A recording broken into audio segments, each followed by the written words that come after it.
Shalom, selamat datang dalam Renungan Harian Rhapsody of Realities Indonesia, edisi 23 Januari 2026.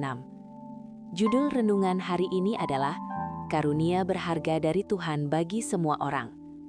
Ayat Alkitab pembukaan kita terdapat dalam Yohanes 14 ayat 16 yang berbunyi, Aku akan minta kepada Bapa, dan Ia akan memberikan kepadamu seorang penolong yang lain, supaya Ia menyertai kamu selama-lamanya. Kita sering mengatakan bahwa Roh Kudus adalah karunia terbesar Allah bagi gereja. Tetapi tahukah engkau bahwa sesungguhnya Roh Kudus adalah karunia Allah bagi seluruh umat manusia? Allah berfirman dalam Yoel 2 ayat 28-29. Kemudian daripada itu akan terjadi, bahwa aku akan mencurahkan rohku ke atas semua manusia. Juga ke atas hamba-hambamu laki-laki dan perempuan, akan kucurahkan rohku pada hari-hari itu. Rasul Petrus mengulangi nubuat yang sama dalam Kisah Para Rasul 2 ayat 16-18 setelah nubuat itu tergenapi.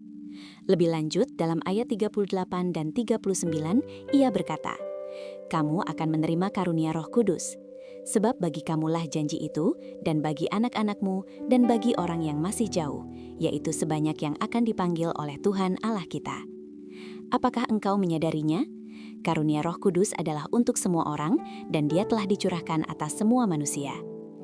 Jika engkau belum menerima Dia, engkau harus segera melakukannya. Pertama, pastikan engkau telah mengakui Yesus sebagai Tuhan dalam hidupmu.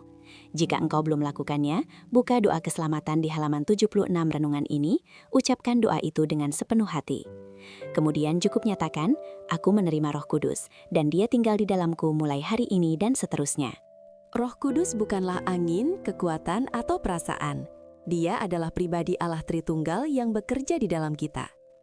Ketika Yesus naik ke surga, Dia mengutus Roh Kudus untuk tinggal di dalam kita, untuk membimbing, menguatkan, dan memberdayakan kita untuk kehidupan ilahi. Dialah yang menjadikan kekristenan nyata. Tanpa Dia, Injil hanyalah kata-kata belaka. Tetapi dengan Dia, Injil menjadi kenyataan yang hidup. Roh Kudus menyingkapkan Kristus kepada engkau, mengajarkan firman kepada engkau, dan membuat engkau berjalan dalam kuasa supranatural. Dia adalah kuasa Allah Tritunggal. Dengan Dia dalam hidupmu, engkau memiliki kemampuan dinamis untuk melakukan perubahan dan menjalani kehidupan yang melampaui keadaan di dalam Kristus. Dia adalah penolongmu, gurumu, kekuatanmu, dan sahabatmu. Hargai dan junjung tinggi pribadi dan pelayanannya dalam hidupmu di atas segalanya. Bersekutulah dengan Dia dalam doa, penyembahan, dan perenungan firman, dan hikmat-Nya akan membimbingmu, kuasa-Nya akan menopangmu, dan kemuliaan-Nya akan memenuhi hidupmu, dan tampak dalam segala yang engkau lakukan. Mari kita bersama-sama berdoa. Bapa terkasih, terima kasih atas karunia dan berkat Roh Kudus yang berharga, Guru dan penuntunku. Dia yang menyingkapkan kepadaku realitas kerajaan dan membimbing aku di jalan kemuliaan dan kebenaran. Aku berjalan dalam hikmat, kuasa, dan kemenangan.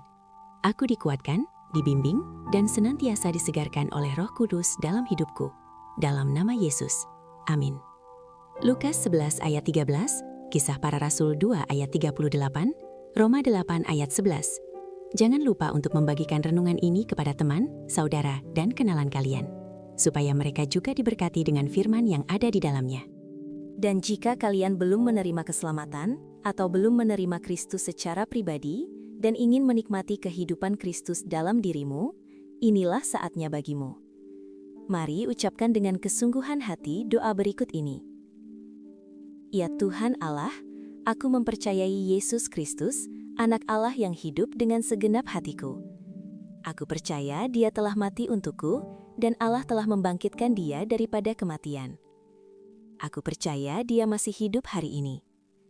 Aku mengaku dengan mulutku bahwa Yesus Kristus ialah Tuhan dalam hidupku, mulai dari hari ini. Melalui Dia dan dalam nama-Nya, aku mempunyai hidup yang kekal. Aku telah dilahirkan semula.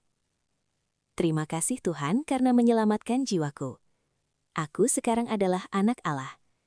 Haleluya. Amin.